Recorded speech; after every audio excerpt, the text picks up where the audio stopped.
حدیث ہے، صحابہ کرام کہتے ہیں جب ہم لوگ فتح مکہ کے لیے روانہ ہوئے تو رمضان کا مہینہ تھا، تو ہم نے روزہ سفر میں بھی رکھا ہوا تھا، لیکن عصر کے وقت بری حالت ہو گئی صحابہ کرام کی، تو نبی علیہ السلام نے اعلانیہ پانی کا پیالہ منگوا کے نا روزہ توڑا سب کے سامنے، اپنا روزہ سب سے پہلے،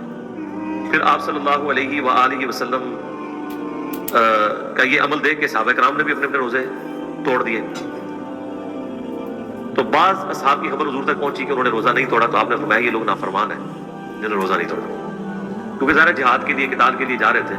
اگر یہیں پہ الٹے پڑے ہوتے آگے جا کے انہوں نے کیا لڑنا تھا۔ تو اس سے بات پتہ چلی کہ اگر کسی نے روزہ رکھا ہوا ہے اور اس دوران اسے یہ اندازہ ہو جاتا ہے کہ میں روزہ اپنا نہیں چلا سکوں گا،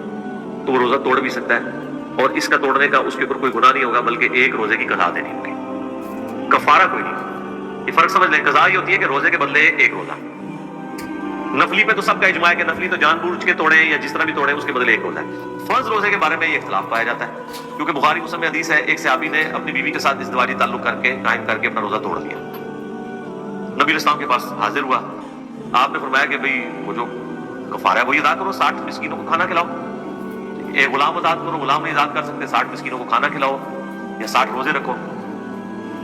اس نے کہا جی میں تو اس میں سے کچھ بھی نہیں کر سکتا، تو نبی علیہ السلام نے فرمایا تم بیٹھ جاؤ۔ اتنے میں ایک شخص آیا، حضور علیہ السلام کو اس نے ایک کھجور کا ٹوکرا گفٹ کیا، تو آپ نے فرمایا وہ روزہ توڑنے والا کدھر گیا؟ کہ یا رسول اللہ میں حاضر۔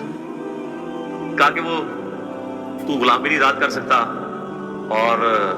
60 روزے بھی نہیں رکھ سکتا، 60 مسکینوں کو بھی نہیں کھلا سکتا، تو یہ ٹوکرا لے جا کے مدینے کے غریبوں میں بانٹ دے، تیرا کفارہ ادا ہو جائے گا۔ اچھا یہ خصوصیت صرف نبی علیہ السلام نے اس شخص کے لیے دی، یہ حکم عام نہیں ہوتا اس طرح کی کوئی چیز کہ اس کو کوئی بندہ ایز اے رول پیش کرتا ہے۔ یاد رکھیے گا کہ اسلام کے جو قوانین ہیں وہ محکم دلائل سے اخذ کیے جاتے ہیں، یہ نہیں ہوتا کہ آپ جو ہے کسی ایک شاذ سے واقعے کو پکڑ کے تو پوری ڈاکٹرن بدل دیں، جس طرح وہ آج ابو داؤد کی حدیث 428 نمبر ڈسکس کر رہے تھے کہ صحابی نے کہا کہ مجھ سے نمازیں پڑھنا مشکل ہے، میری تو کام کی روٹین ایسی ہے، تو آپ نے اسلام فرمایا کہ اسرین پڑھ لیا کرو تم، یعنی جو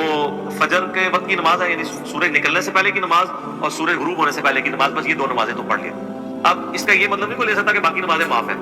اگر کسی نے لینا ہے تو پھر اسی ایک شخص کے لیے مراد لینا ہوگا، ورنہ بخاری مسلم میں تو واضح حدیث ہے کہ 5 وقت کی نماز تم پہ فرض کی گئی ہے، تو وہ ساری ختم تو نہیں ہو جائے گی۔ دوسرا یہ معنی ہوگا کہ ان دونوں کا تو خصوصیت سے اہتمام کرو، باقی کا اگر کہیں جماعت میں سستی ہو جاتی ہے، کہیں اول وقت میں نہیں پڑھ سکتے، چلو بالکل آخری وقت میں کوئی پڑھنا چاہتے ہو اپنی ٹیلر میڈ کر کے پڑھ لو، لیکن ان دو کو پرائورٹی کے ساتھ پڑھو، یہ مطلب لیا جا سکتا ہے۔ تو وہ صحابی کہنے لگا یا رسول اللہ میں تو خود ہی اتنا غریب ہوں،